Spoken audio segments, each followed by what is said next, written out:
మా బియ్యాల వారి ధనరాశి రెండు కలిసి మా వాడు కలకాలం వర్ధలాలని ఆశీర్వదించండి. అలాగే మనస్ఫూర్తిగా దీవిస్తున్నాను. చెప్తాను. అయ్యా మనసు గారు, బాగుబాబు ఏమో అమ్మాయిని తీసుకురా. పెళ్లి కుమారుడు పెళ్లి కుమారుడు నే కాదండి, నా కుమారుడు వెంకటప్పయ్య. ఇప్పుడు వేళపడదనా? రామ్మా, మీ మామగారికి నమస్కారం చెయ్యి.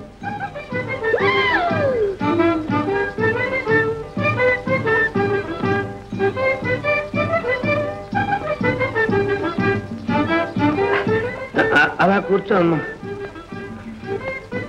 క్లోజ్. అల్లుడు గారు దయచేయండి. పెళ్లి కొడుకు గారు మిమ్మల్నే లేవండి.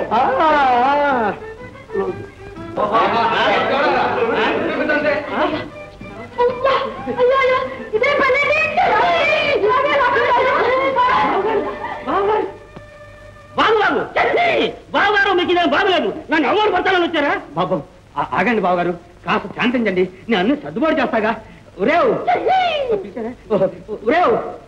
ఏమిటది? శుభముహూర్తానా?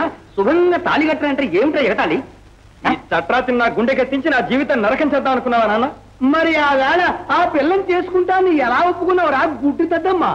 ఆనాడు నాకు ఈ పిల్లనే చూపించుంటే ఈ పెళ్లికి నేను అంగీకరించి ఉండేవాడిని కాదు నాన్న.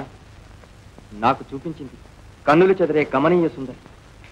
కలకండ చూపించి కషాయం తగ్గించడానికి నేనేం పసిపాపని కాదు నాన్న.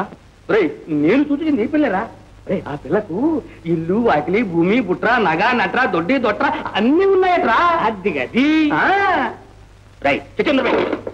వ్యాపారంలో లక్ష, బ్యాంకులో లక్ష, ఇంట్లో లక్ష, బ్లాకులో లక్ష. నా మాట వినరా, నీ ఇల్లు నిండుతుందిరా, లక్ష్మి తాండవిస్తుందిరా. అన్న, నీ కొడుకు జీవితం లక్షలకు నిలబెడతారా? మహాజల్లారా, పెళ్లి పెద్దలారా, మీరందరూ వినండి. ఈ పెద్ద మనిషి నన్ను మోసగించాడు. అబద్ధం, అబద్ధం, శుద్ధ అబద్ధం. నిజం, శుద్ధ నిజం. నీ పని క్రోజు. కావాలంటే ఇదిగో సాక్ష్యం. అరే జానక, ఈ అమ్మాయి ఇంట్లో నేనేగా నౌకరికి పెట్టింది. అవును, ఈ పిల్లని చూపించి నన్ను మోసగించాడు. ఇప్పుడు చెప్పండి, నేను మెచ్చింది, నేను పెళ్లి పెడతానని మాట ఇచ్చింది ఈ అమ్మాయి. నేను మనసిచ్చింది కూడా ఈ పిల్లకి. మాట మార్చి, మనుషులనే మార్చి, పాపిష్టి డబ్బు కోసం పొడుచు వాళ్ళ జీవితాన్ని సర్వనాశనం చేస్తే ఈ పెద్ద మనుషుల చర్యలు మీరు ఆమోదిస్తారా? హర్షిస్తారా? చెప్పండి. లేదు లేదు, ఇంత అవమానం జరిగింది వల్ల ఇక్కడ నాకేం పని? నాకు మాత్రం బాగు బాగు, ఇంత అవమానం జరిగిన తర్వాత ఊరుకుంటానా? 10,000 రూపాయలకు పర్మిషన్ దావా తెస్తా. మాలకం గారు, నువ్వు ఊరుకోవయ్యా. డాక్టర్ గారు, మీ చివరి మాట ఒకటి చెప్పండి. నేను పెళ్ళాడతానని మాట ఇచ్చింది ఈ అమ్మాయిని. ఈ అమ్మాయిని పెళ్లి చేసుకోవడానికి నాకు ఏం అభ్యంతరం లేదు. అలా అయితే హాయిగా పెళ్లి చేసుకోండి. మా ఇంట్లో పని మనిషి పెళ్లి కూతురా? ఏ ఆ అమ్మాయి పని మనిషి అని అమ్మాయి ముఖాన్ని పచ్చపొడిచారా? మాల వేస్తే మహారాణి అవుతుంది. ఏమ్మా, నీకు అంగీకారమేనా? ఏ భయపడతావే? విరోధి కొడుకనే. విరోధాలు విహితాలు కావాలంటే వివాహమే ఉత్తమ సాధనం. ఏమండి శాస్త్రి గారు? డాక్టర్ గారు, తీసుకోండి, తీసుకోమ్మా. సిగ్గుపడతాయమ్మా. పర్వాలేదు, వేయమ్మా.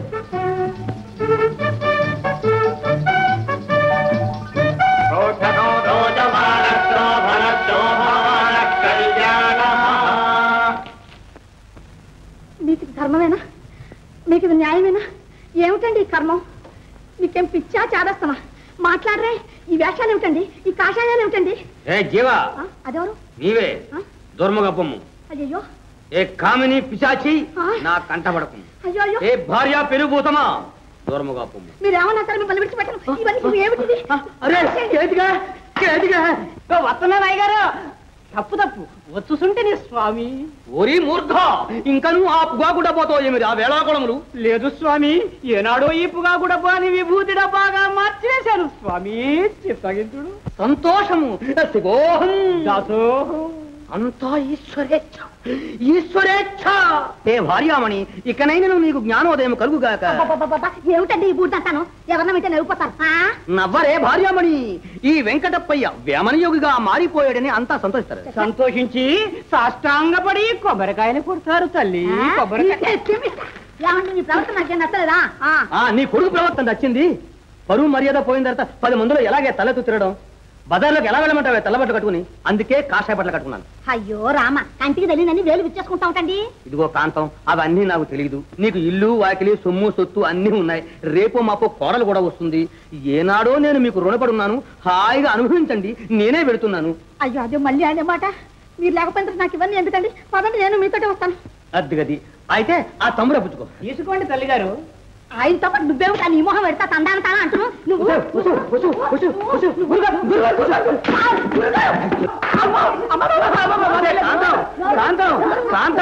శాంతమే, వాణ్ణెందుకే కొడతావు? నా తల బదలు కొట్టవే. నేనెందుకు బద కొడతాను మీ బుర్రా?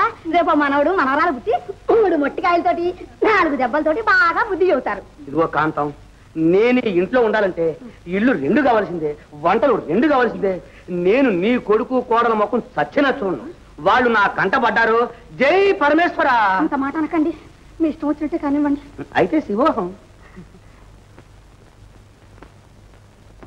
ఏమండా తీసుకోండి. ఏమిటి ఏమిటి అక్షంతలు? ఈ వెంకటప్పే సన్యాసం పుచ్చుకుంటే భార్య చేతితో నా తొలి భిక్ష. శివోహం శివోహం. నాయనా, బిడ్డ పాప సిరి సంపద కలిగి చిలకా గోలింకలైనా చిరకాలం వర్ధిల్లండి. ఇదే వారి ఆశీర్వాదం కూడా. అమ్మా మీ మామగారికి నమస్కారం. శివోహం శివోహం. దీర్ఘ సుమంగళీ భవ. అదే టైగర్, ముందేసిన అడిగి వెనకేస్తున్నారు. ఇప్పుడే కాదంటండి, కుండలు 2 ఇళ్ళు 2 కావాలి అన్నారు. మరి ఎంత దీవించేస్తున్నారంటే?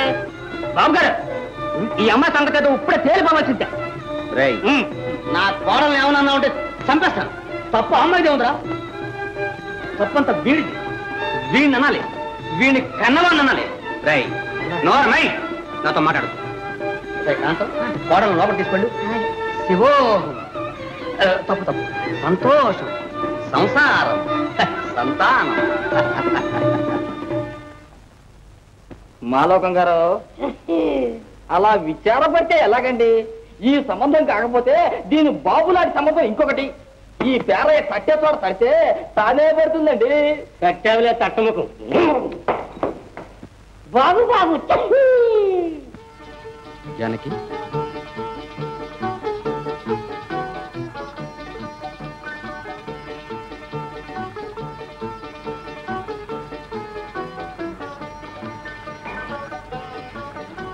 నీ స్పర్శలో ఏదో అమరత్వం ఉంది జానకి.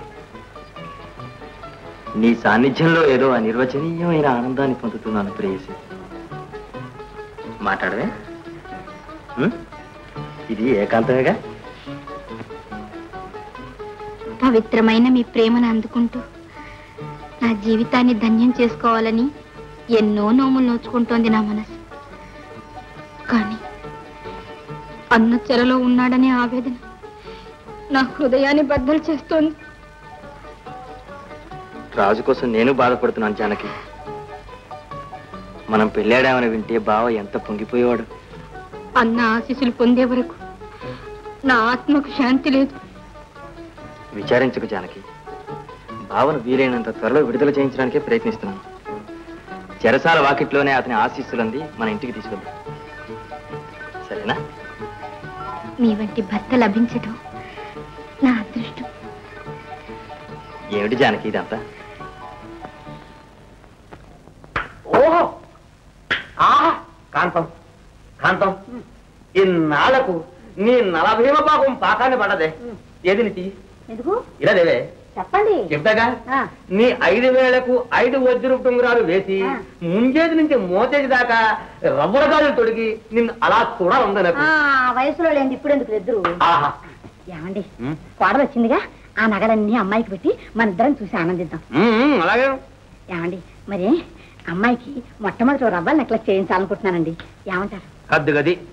నేనేదో మాట వరుసకి టిఫిన్ బాగుందని నేను చెప్తే నువ్వు తిన్నగా నా ఎనపెట్టగా ఎసరు పెడుతున్నావే. టిఫిన్ బాగుందన్నారుగా, మరి ఆ ఘనత అంతా మన కోడలదే. పేదింటి పిల్లైనా వంట వటన అన్నీ తెలుసు. అమ్మాయి చెయ్యి వేసిందంటే పదార్థాలన్నీ అమృతంగా ఉంటాయనుకోండి. ఏమిటి ఇదంతా కోడలు చేతి వంట? అనవసరంగా నిన్ను పొగిడేశాను. ఇదిగో కాంతం, నీకో దండం. రేపటి నుంచి నువ్వు వంటింట్లోకి వెళ్ళొద్దు. ఇక నుంచైనా మేము కడుపు నిండా హాయిగా తింటాం. మీరు ఏమైనా సరే గాని జానకి లాంటి కోడలు మనకు దొరకడం చాలా అదృష్టం అండి మనకి.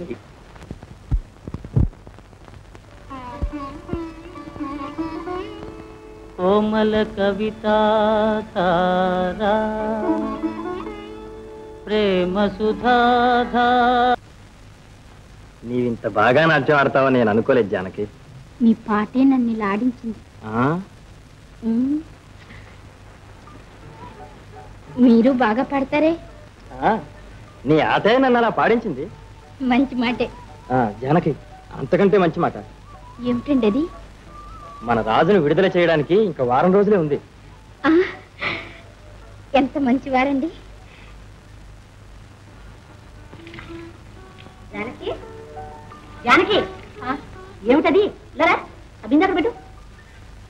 కాదత్తయ్య, చెట్లు వాడిపోతాయోనని. పోతే పోనీయమ్మా, నువ్వు మాత్రం బరువు పని చేయడానికి వీల్లేదని చెప్పలేదు. ఇందా. ఎందుకత్తయ్య అది? ఎందుకేమిటి? మామిడి పండు తింటే మామిడి పండు నాడు పిల్లలు పుడతారు అన్నట్టు మర్చిపోయాను. ఇదిగో చూసావా, మా మనవడే అచ్చులాగే రబ్బర్ బొమ్మలా ఉండాలి. ఆనకు చెప్పలేదు అనుకునేవు. ఉండత్తయ్య. ఇలా కూర్చోరా నాయనా.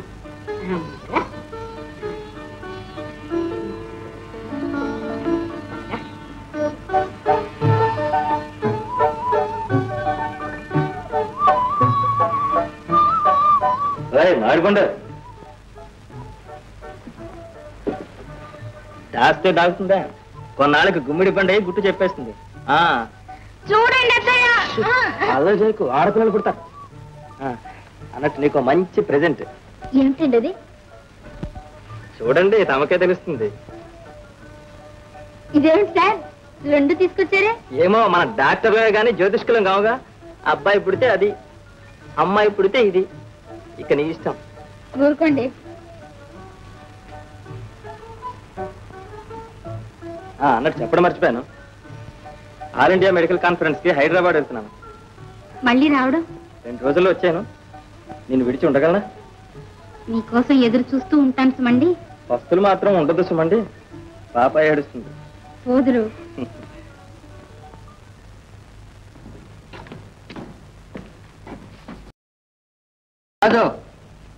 ఏమండి ఇన్స్పెక్టర్ గారు, రేపే నీ విడుదల. శిక్ష ఇంకా 10 రోజులు ఉంది కదండి. గవర్నమెంట్ వారు నీ ప్రవర్తన మెచ్చుకున్నారు. 10 రోజుల శిక్ష తగ్గించి 10 రూపాయలు కూడా బహుమతి ఇమ్మన్నారు. బుద్ధిగా ప్రవర్తించుకో. అలాగేనండి. వస్తా.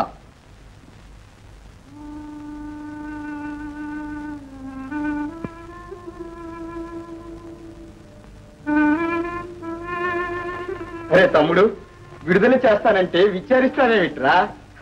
అదే ఈ పెద్ద పులి మనవడు చిన్న పులి అయితే ఇక్కడ పెద్ద విజయోత్సవాలు చేసేవాడు, బ్యాండ్ మేళాలతో. మిమ్మల్ని విడిచి వెళ్ళాలి, విచారంగా ఉంది.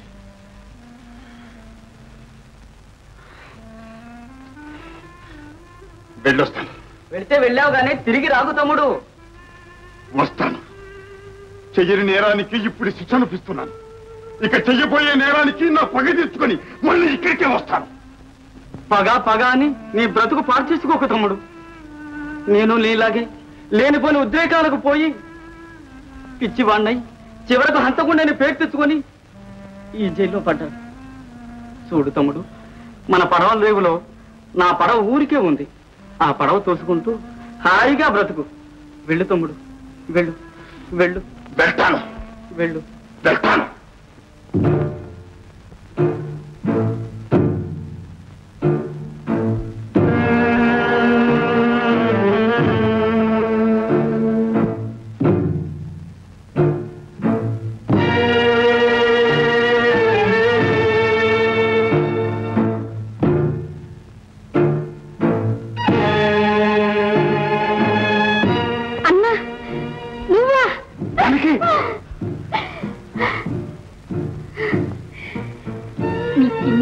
చూడ్డానికి చిరుకటితో వచ్చావా? అందుకని తుపాకీతో స్వాగతం ఇస్తున్నావా? అన్నా, నిన్ను విడుదల చేశారా? ఈ అర్ధరాత్రి వేళ నువ్వు ఇక్కడికి ఎలా వచ్చావు? దానికేం కానీ, నువ్వెలా వచ్చావు? ఎందుకు వచ్చావు? అన్నా, నువ్వు వెళ్ళింది మొదలు నా బ్రతుకు ఎన్నో కష్టాల పాలైంది. ఈ ఇంటి డాక్టరే నన్ను ఆదరించి కాపాడారు. కడకు వారే నన్ను పెళ్లాడవలసి వచ్చింది కూడా. నా చెల్లికి పెళ్ళైందా? నా విరోచకుడితో నా చెల్లికి పెళ్ళైందా? అన్నా, అన్నా, పవిత్రమైన పదాన్ని అపవిత్రం చెయ్యకు. ఒకే రక్తాన్ని పంచుకు పుట్టిన అన్న చేతికి సంకెళ్ళు వేసి చెరసాలకు పంపిన వాడి కోడలా నా చెల్లెలు. పెళ్లి పందిట్లో పుస్తల్ని సహితం హస్తగతం చేసుకుని నన్ను అల్లరి పాలు చేసిన ప్రాచురి కోడలా నా చెల్లెలు. అంతకంటే అగర్నిశలు చెల్లెలు చెల్లెలు అని కుమిలిపోయిన ఈ గుండెల్ని నీ తుపాకీతో పెంచివి. బాధలన్నీ విరగడైపోతాయి. అన్నా, నువ్వు వస్తావని ఆశతోనే అన్ని బాధలు సహించిలా జీవిస్తున్నాను.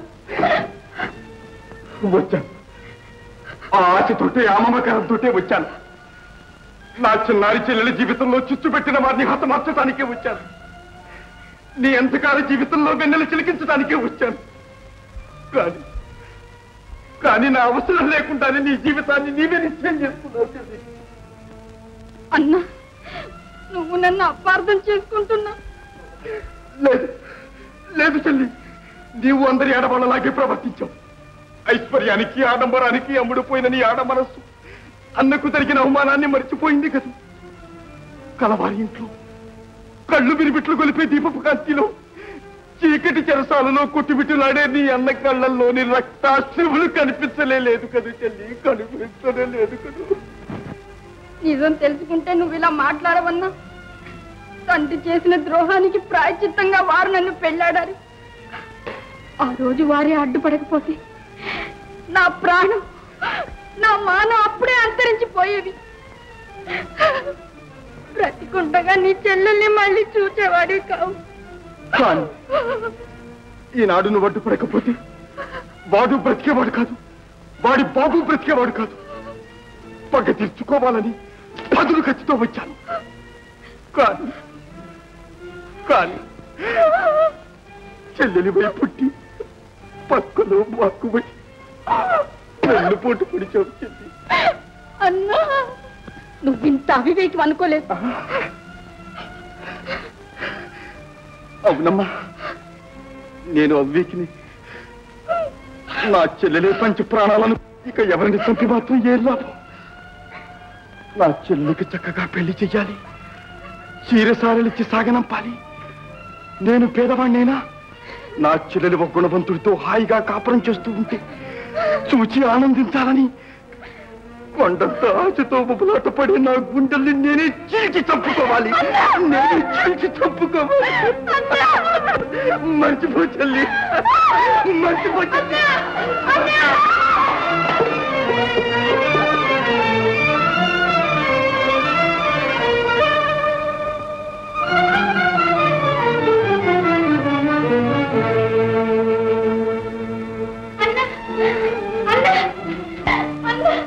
పదండి, చూస్తున్నావా? అనుకున్నాము.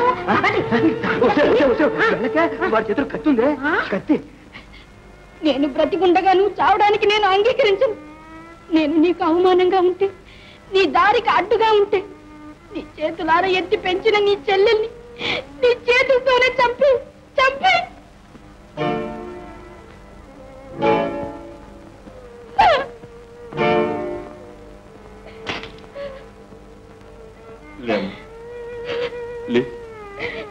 నీకే బరువైపోయినప్పుడు నేనెవరి కోసం బ్రతకాలి?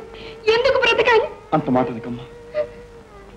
తల్లి లేని పసిపిల్లను ప్రాణానికి ప్రాణంగా పెంచుకున్నది చంపుకోవటానికి అమ్మా. అన్న, మరి నా చెల్లెలు మోసపోయిందని చింతిస్తున్నాను. పెద్దింటి కూడలేని ఏ పేద పిల్ల సుఖపడలేదు. సుఖపడనివ్వరమ్మా. మీ బావ చాలా మంచివారన్నా. పాముల్లో కూడా మంచి పాములుంటాయా వెర్రి తల్లి?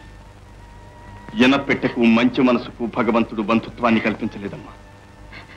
ఈ పెద్దింటి సంసారంలో నువ్వు సుఖపడాలంటే వారి అంతస్తుకు సరితూగే అంతస్తుండాలి. అది సంపాదించే వస్తాను. నువ్వు వెళ్ళి తల్లి.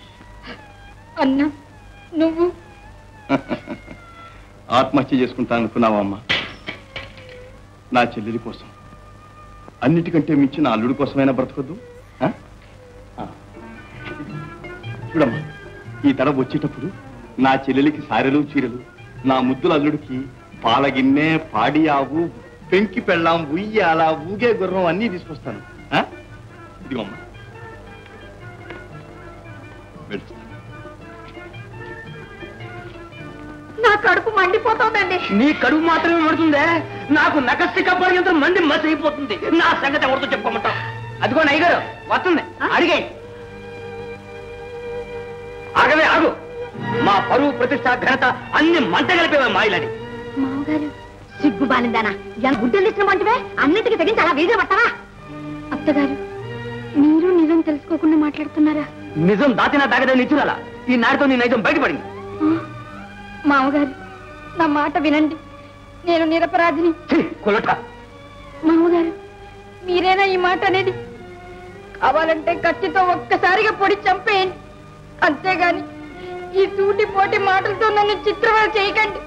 మీ కాళ్ళు పట్టుకుంటాను. ఈ నంగరాజు మాటలకెళ్ళే మావి గుడ్డి కళ్ళు అనుకున్నావా? నీ వెంటబడ్డ వరకు నీకు సంబంధం లేదు, నిజం చెప్పు. శివ శివ, వచ్చినవాడు నాన్న. చిన్నప్పటి నుంచి నన్నెంతో గారాబంగా పెంచిన నాన్న. రంకు నేర్చింది బొక్కలు అరవదు. అత్తగారు అంత మాట అనకండి, మీకు మ్రొక్కుతాను. అతడు నా తోడబుట్టిన అన్న, నా మాట నమ్మండి. ఇంతకాలం మా కళల్లో కారం కొట్టి నమ్మించు. రాయిని రత్నమని ప్రేమించాడు నా కొడుకు, వాడొక గుడ్డి వెతక. నువ్వెంతో గుణవంతురాలు అనుకుని నమ్మింది మీ ఎత్తగా ఇదొక గుడ్డి గుర్రం. వీళ్ళందరి మాటలు నమ్మి మోసపోయారు. నేను ఒక గుడ్డి వెతకని గాడిదని కుక్కను. మామగారు నా మంగళసూత్రం మీద ప్రమాణం చేసి చెప్తున్నాను. మంగళసూత్రమా? దాని పేరెత్తడానికి కూడా నీకు అర్హత ఉందా? తాలిబొట్టు అడ్డెట్టుకుని తై తక్కలాడే నీ వాడి సంతాన మరి బొమ్మలు ఎంతమందిని చూడలేదే? దైవం మీద ఒట్టత్తయ్యా. దొంగతనం చేసి దొరికిపోయిన ప్రతి దొంగ కూడా దేవుడి మీద ఒట్టేస్తాడు అన్నట అన్న. వాడు మీ అన్నని మాకేమిటి నమ్మకం? మీకు ఇంకా పిచ్చిటండి. వాడేదానని అయితే వీధుగుమని రావచ్చుగా. అలా దొడ్డుగుమని దొంగల పడిపోవాల్సిన అవసరం ఉంది. ఇదిగో జానకమ్మ, నువ్వు కూడా సీతమ్మ తల్లిలాగా అగ్ని పరీక్ష ఇచ్చేయాలంతే. ఇదిగో నీ ముఖం మాకు చూపించదు. నీవి ఇంట్లో అర్హత లేదు. నీవి భూమికే భారం. పో, నువ్వు గుళ్ళు చూసుకో పో. పరువు మర్యాద లేని వాళ్ళు బతుకున్న ఒకటే చచ్చినా ఒకటే. అవును, ఒకనాడు మీ కుమారుడు నా పరువు కాపాడారని మగవారింటికి కోడలినై వచ్చాను. మీరు అనరాని మాటలతో నన్ను ఎంత అవమానించినా లేనిపోని అభిమానంతో మరణించే అసమర్థురాలని కాను. నిజం నిరూపించి నా నింద మాపుకునే మరణిస్తాను. ఇదంతా నా కర్మ. ఇంకా ఎందుకు ఆడవటం?